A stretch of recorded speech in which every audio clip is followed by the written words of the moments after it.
ಮೀಸಲಾತಿ ವಿಚಾರದಲ್ಲೂ ಮಹತ್ವದ ಹೆಜ್ಜೆಯನ್ನ ಇಡಲಾಗ್ತಾ ಇದೆ. ಹಿಂದುಳಿದ ವರ್ಗಗಳ ಮೀಸಲಾತಿ ಹೆಚ್ಚಿಸುವುದಕ್ಕೆ ಶಿಫಾರಸನ್ನು ಮಾಡಲಾಗಿದೆ.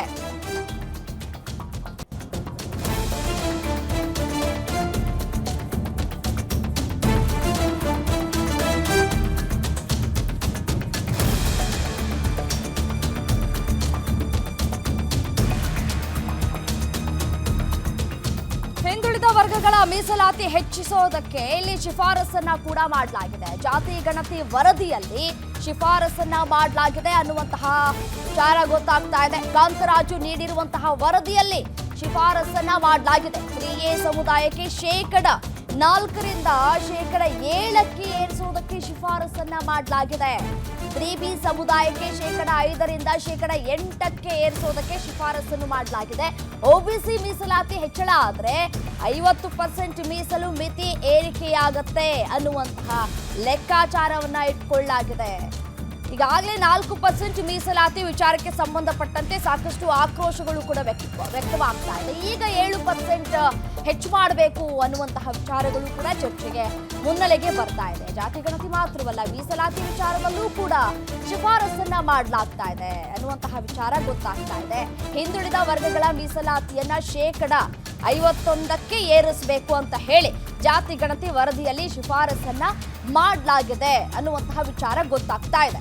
ಹಿಂದುಳಿದ ವರ್ಗದಲ್ಲಿರುವಂತಹ ಎಲ್ಲಾ ಸಮುದಾಯಗಳಿಗೆ ಮೀಸಲಾತಿ ಏರಿಕೆಯಿಂದ ಅನುಕೂಲ ಆಗಲಿದೆ. 3Aಗೆ ಶೇಕಡ 4ರಷ್ಟು ಮೀಸಲಾತಿ ಇತ್ತು. ವರದಿಯಲ್ಲಿ ಶೇಕಡ 7ಕ್ಕೆ ಏರಿಸೋದಕ್ಕೆ ಶಿಫಾರಸನ್ನ ಮಾಡಲಾಗಿದೆ.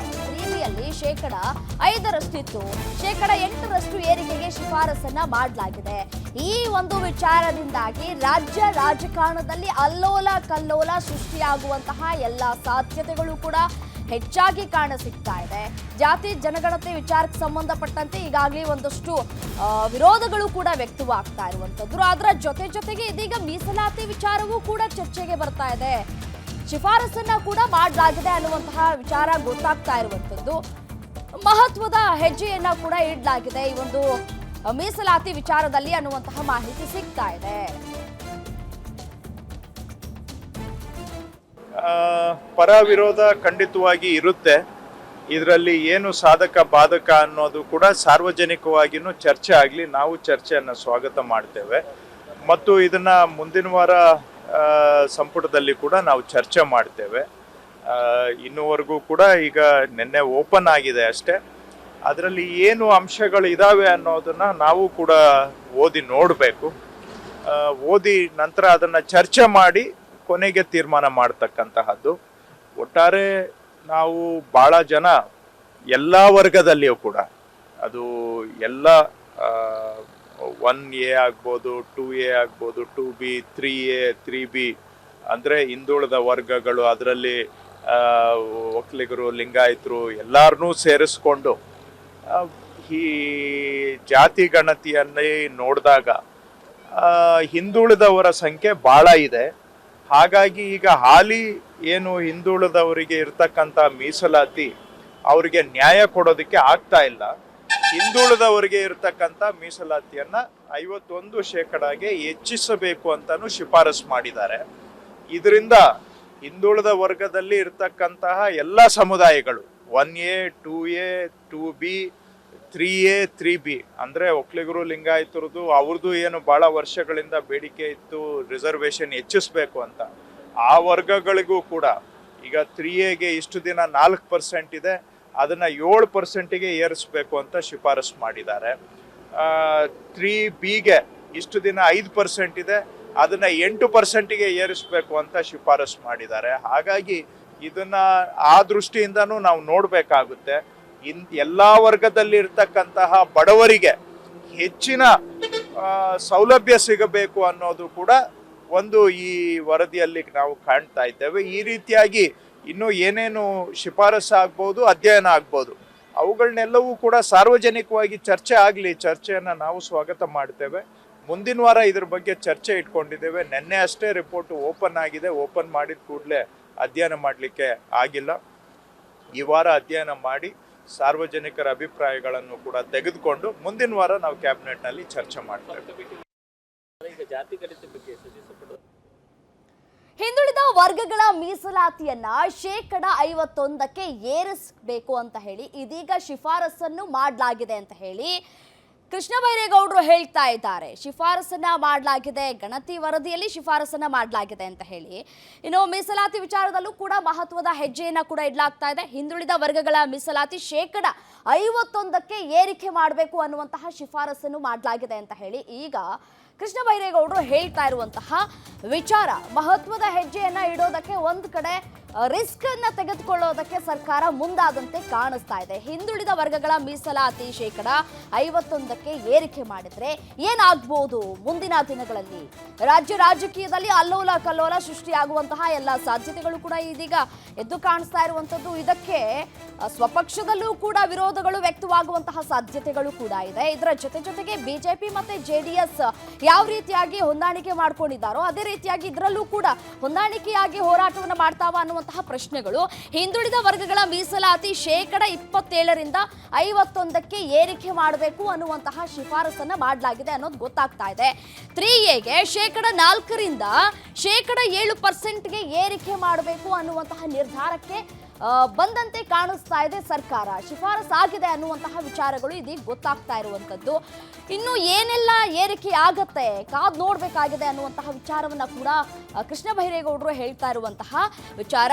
3Bಗೆ 5% ಈಗಾಗಲೇ, ಸೊ ಅದನ್ನ 8% ಏರಿಕೆ ಮಾಡಬೇಕು ಅನ್ನುವಂತಹ ಚರ್ಚೆಗಳು ಆಗ್ತಾ ಇದೆ.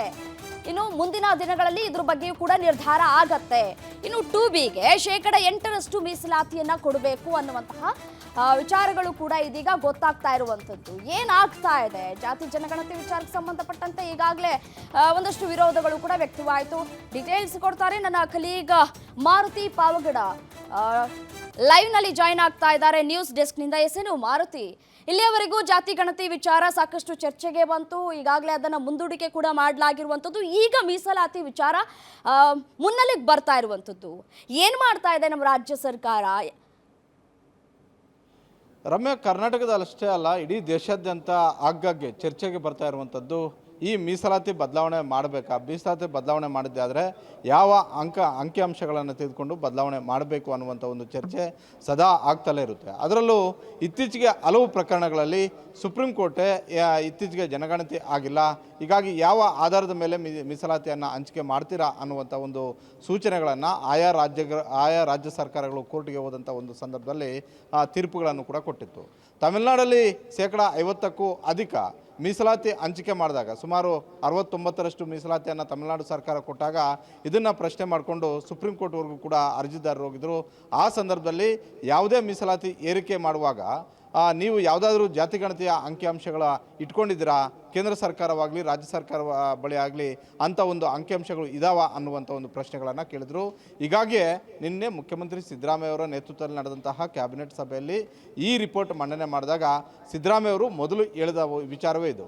ಯಾರ ವಿರೋಧವಾದರೂ ಇರ್ಬೋದು, ಯಾರ ಪರವಾದರೂ ಕೂಡ ಇರ್ಬೋದು, ಆದರೆ ನಮಗೆ ಈ ರಿಪೋರ್ಟ್ ತೆಗೆದುಕೊಳ್ಳೋದ್ರಿಂದ ರಾಜ್ಯದಲ್ಲಿ ಯಾವ್ಯಾವ ಸಮುದಾಯ ಅಂದರೆ ಯಾವ್ಯಾವ ಜಾತಿಯ ಜನಸಂಖ್ಯೆ ಎಷ್ಟಿದೆ, ಅವರ ಒಂದು ಆರ್ಥಿಕ ಸಾಮಾಜಿಕ ಮತ್ತು ಶೈಕ್ಷಣಿಕ ಪರಿಸ್ಥಿತಿ ಎಷ್ಟಿದೆ, ಈಗಿರುವಂತಹ ಮೀಸಲಾತಿಯಲ್ಲಿ ಅವ್ರಿಗೆ ಏರಿಕೆ ಮಾಡಬೇಕು. ಅದು 3A ಆಗಿರ್ಬೋದು, 3B ಆಗಿರ್ಬೋದು, 2A ಆಗಿರ್ಬೋದು, 2B ಆಗಿರ್ಬೋದು, ಕ್ಯಾಟಗಿರಿ 1ನಲ್ಲಿ ಬರುವಂತಹ ಯಾವುದೇ ಸಮುದಾಯಗಳಿಗಾಗಿರ್ಬೋದು ಅವರ ಇವತ್ತಿನ ರಾಜಕೀಯ ಶಿಕ್ಷಣ ಹಾಗೂ ಆರ್ಥಿಕ ಪರಿಸ್ಥಿತಿಗಳು ಯಾವ ರೀತಿಯಾಗಿದ್ದಾವೆ ಇದರ ಸಂಪೂರ್ಣವಾದಂಥ ಒಂದು ಮಾಹಿತಿ ಈ ರಿಪೋರ್ಟಲ್ಲಿ ಇರೋದ್ರಿಂದ ನಾವು ಇದನ್ನು ಒಂದು ರೀತಿ ಜನಗಣತಿ ಅಂತಲೇ ತೆಗೆದುಕೊಳ್ಬೋದು. ರಾಜ್ಯ ಸರ್ಕಾರದಿಂದ ಯಾವುದಾದ್ರೂ ಯೋಜನೆಗಳನ್ನು ಮಾಡುವಾಗ, ಯಾವುದಾದ್ರೂ ಕಾರ್ಯಕ್ರಮಗಳನ್ನು ಕೊಡುವಂಥ ಒಂದು ಸಂದರ್ಭದಲ್ಲಿ ಈ ಅಂಕಿಅಂಶಗಳು ಅನುಕೂಲ ಆಗುತ್ತೆ ಅನ್ನುವಂಥದ್ದನ್ನು ಮುಖ್ಯಮಂತ್ರಿ ಸಿದ್ದರಾಮಯ್ಯವರು ಹೇಳಿರುವಂಥದ್ದು. ಇದಕ್ಕೆ ಸಂಬಂಧಪಟ್ಟಂತೆ ಕೆಲವೊಂದಷ್ಟು ಸಚಿವರುಗಳು ಮುಖ್ಯಮಂತ್ರಿ ಸಿದ್ದರಾಮಯ್ಯವರ ನುಡಿಗಳಿಗೆ ಸಾಥನ್ನು ಕೂಡ ಕೊಟ್ಟಿದ್ದಾರೆ. ಅದೇ ರೀತಿ DK ಶಿವಕುಮಾರ್ ಸೇರಿದಂತೆ ಹಲವು ಸಚಿವರುಗಳು ಇದಕ್ಕೆ ಆಕ್ಷೇಪವನ್ನು ಕೂಡ ವ್ಯಕ್ತಪಡಿಸಿದರು. ಇದು ವೈಜ್ಞಾನಿಕವಾಗಿ ನಡೆದಿಲ್ಲ ಅನ್ನುವಂತಹದ್ದನ್ನು ಸಾರ್ವಜನಿಕವಾಗಿ ಚರ್ಚೆ ಆಗ್ತಾ ಇದೆ.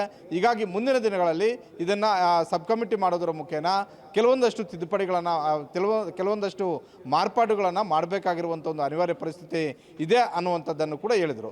ಆದರೆ ಇವತ್ತು ಬಿಡುಗಡೆ ಆಗಿರುವಂಥ ಒಂದು ಅಂಕಿಅಂಶಗಳು, ಯಾಕಂತ ಹೇಳಿದ್ರೆ ನಿನ್ನೆ ತಡರಾತ್ರಿ ಸಚಿವರಿಗೆ ನಿನ್ನೆ ಕ್ಯಾಬಿನೆಟಲ್ಲಿ ಮಂಡನೆ ಆದಂತಹ ರಿಪೋರ್ಟ್ನ ಆಯ್ದ ಅಂಕಿಅಂಶಗಳನ್ನು ಕೊಡಲಾಗಿದೆ. ಅಂದರೆ ಯಾವೆಲ್ಲ ಶಿಫಾರಸುಗಳಿದ್ದಾವೆ. ಮೊದಲನೇ ಶಿಫಾರಸ್ಸೆ ಅದರಲ್ಲಿ ಕಾಂತರಾಜ್ ಹಾಗೂ ಜಯಪ್ರಕಾಶ್ ಹೆಗ್ಡೆ ಅವರು ಕೊಟ್ಟಿರುವಂಥ ಈ ರಿಪೋರ್ಟಲ್ಲಿ ಮೊದಲನೇ ಶಿಫಾರಸ್ಸೆ 50%ಕ್ಕೂ ಮೀರಿ ನಾವು ಮೀಸಲಾತಿ ಹಂಚಿಕೆ ಮಾಡಬೇಕಾದ್ರೆ ಮೊದಲು ಈ ರಿಪೋರ್ಟನ್ನು ಆಧಾರವಾಗಿಟ್ಕೊಂಡು ನೀವು ಮೀಸಲಾತಿಯನ್ನು ಹಂಚಿಕೆ ಮಾಡ್ಬೋದು. ಅದರಲ್ಲಿ ಶಿಕ್ಷಣದ ವಿಚಾರ ಆಗಿರ್ಬೋದು, ಉದ್ಯೋಗದ ವಿಚಾರದಲ್ಲಿ ನೀವು ಮೀಸಲಾತಿಯನ್ನು ಹಂಚಿಕೆ ಮಾಡುವ ರಾಜಕೀಯ ಪ್ರಾತಿನಿಧ್ಯ ಕೊಡುವಂಥ ಸಂದರ್ಭದಲ್ಲಿ ಈ ಮೂರೂ ವಲಯಕ್ಕೂ ಕೂಡ ಬಹಳಷ್ಟು ಅನುಕೂಲಕರವಾಗಿರುತ್ತೆ ಅನ್ನುವಂಥ ಒಂದು ಮಾಹಿತಿಯನ್ನು ಕೂಡ ಹೇಳಿದ್ದಾರೆ. ಮೀಸಲಾತಿ ಏರಿಕೆ ಮಾಡೋದಕ್ಕೆ ಈಗ ಬಹಳಷ್ಟು ಚರ್ಚೆಗಳು ಕೂಡ ಆಗ್ತಿರೋದ್ರಿಂದ ಮೀಸಲಾತಿ ಇರುವಂತಹ ಪ್ರವರ್ಗಗಳ ಮೀಸಲಾತಿ ಕಡಿಮೆ ಆಗುತ್ತೆ ಅನ್ನುವಂಥ ಒಂದು ಆತಂಕ ಸಹಜವಾಗಿ ಪ್ರಬಲ ಸಮುದಾಯಗಳಿಗೆ ಇದ್ದಿದ್ದು ನಿಜ. ಅದರಲ್ಲೂ ಹಿಂದುಳಿದ ವರ್ಗಗಳ ಆಯೋಗದಿಂದ ಮಾಡ್ತಾ ಇರುವಂಥ ಈ ರಿಪೋರ್ಟ್ ಹಿಂದುಳಿದ ವರ್ಗಗಳ ಪರವಾಗಿ ಇರಬಹುದು ಅನ್ನುವಂಥ ಒಂದು ಆತಂಕ ಪ್ರಬಲ ಸಮುದಾಯಗಳಿಗೆ ಇತ್ತು.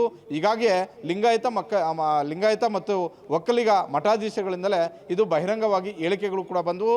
ಅದಕ್ಕೆ ತಕ್ಕಂತೆ ಒಕ್ಕಲಿಗ ಮತ್ತು ಲಿಂಗಾಯತ ಸಮುದಾಯದ ಶಾಸಕರು ಕೂಡ ಇದನ್ನು ವಿರೋಧವನ್ನು ಮಾಡಿದ್ರು. ಆದರೆ ಇವತ್ತು ಬೆಳಗ್ಗೆ ಮಾಧ್ಯಮಗಳಿಗೆ ಸಿಗ್ತಾ ಇರುವಂತಹ ಅಂಕಿಅಂಶಗಳಾಗಿರ್ಬೋದು, ಬಿಜಾಪುರದಲ್ಲಿ ಸಚಿವರಾದಂತಹ ಕೃಷ್ಣ ಬೈರೇಗೌಡರು ಮಾತಾಡಿರುವಂಥದ್ದನ್ನು ನೋಡಿದ್ರೆ ಬಹುತೇಕ 3A ಆಗಿರ್ಬೋದು, 3B ಆಗಿರ್ಬೋದು, 2B ಆಗಿರ್ಬೋದು, ಕ್ಯಾಟಗಿರಿ 1ನಲ್ಲಿ ಬರ್ತಾ ಇರುವಂತಹ ಎಲ್ಲ ವರ್ಗಗಳಿಗೂ ಕೂಡ ಮೀಸಲಾತಿ ಏರಿಕೆ ಮಾಡೋದಕ್ಕೆ ಶಿಫಾರಸುಗಳನ್ನು ಮಾಡಿದ್ದಾರೆ. ಹೀಗಾಗಿ ಈ ರಿಪೋರ್ಟನ್ನು 17ನೇ ತಾರೀಕು ಸುದೀರ್ಘವಾಗಿ ಚರ್ಚೆ ಮಾಡೋಣ ಅನ್ನುವಂಥ ಒಂದು ಮಾತುಗಳನ್ನು ಸಿದ್ದರಾಮಯ್ಯ ಅವರು ಹೇಳಿದ್ರಿಂದ 17ನೇ ತಾರೀಕು ಯಾವ ವಿಚಾರಗಳನ್ನು ಅವತ್ತು ಪ್ರಸ್ತಾಪ ಮಾಡ್ತಾರೆ ಅಷ್ಟೊತ್ತಿಗೆ ಎಲ್ಲರೂ ಕೂಡ ಈ ರಿಪೋರ್ಟನ್ನು ನೋಡಿರ್ತಾರೆ. ಈಗ ರಿಪೋರ್ಟ್ ನೋಡುವಷ್ಟು ತಾಳ್ಮೆ ಯಾರಿಗೂ ಕೂಡ ಇಲ್ಲ. ಆದರೆ ಈ ರಿಪೋರ್ಟಲ್ಲಿ ಇರುವಂತಹ ಶಿಫಾರಸುಗಳೇನು, ಎಷ್ಟು ಶಿಫಾರಸುಗಳಿದ್ದಾವೆ, ಆ ಶಿಫಾರಸುಗಳಿಂದ ಯಾವ ಸಮುದಾಯಕ್ಕೆ ಎಷ್ಟು ಲಾಭ ಆಗ್ತಾ ಇದೆ, ಯಾವ ಸಮುದಾಯಕ್ಕೆ ಎಷ್ಟು ನಷ್ಟ ಆಗ್ತಾ ಇದೆ, ಇಷ್ಟರ ಮಟ್ಟಿಗೆ ಮಾತ್ರ ಈಗ ಬಹಳಷ್ಟು ಇಂಪಾರ್ಟೆನ್ಸ್ ಅನ್ನ ಕೊಡ್ತಾ ಇದ್ದಾರೆ. ಹೀಗಾಗಿ ಈ ಅಂಕಿಅಂಶಗಳು ಬಿಡುಗಡೆ ಆದ ಬಳಿಕ ಒಂದು ಕಡೆ ಸಾರ್ವಜನಿಕವಾಗಿಯೂ ಕೂಡ ಹೆಚ್ಚು ಚರ್ಚೆ ಆಗ್ತಾ ಇದೆ, ಅದೇ ರೀತಿ ರಾಜಕೀಯ ವಲಯದಲ್ಲೂ ಕೂಡ ಹೆಚ್ಚು ಚರ್ಚೆ ಆಗ್ತಾ ಇದೆ. 17ನೇ ತಾರೀಕು ಯಾವ ರೀತಿಯಾದಂಥ ಒಂದು ನಿರ್ಧಾರವನ್ನು ಕ್ಯಾಬಿನೆಟ್ ತೆಗೆದುಕೊಳ್ಳುತ್ತೆ ಅನ್ನುವಂಥದ್ದನ್ನು ಕಾದು ನೋಡಬೇಕಾಗಿದೆ. ರಮ್ಯ. ರೈಟ್ ಮಾರುತಿ, ಥ್ಯಾಂಕ್ ಯು ತಮ್ಮೆಲ್ಲ ಕಂಪ್ಲೀಟ್ ಮಾಹಿತಿಗಾಗಿ. ಮತ್ತಷ್ಟು ಅಪ್ಡೇಟ್ಸ್ ನೋಡ್ತಾ ಹೋಗೋಣ.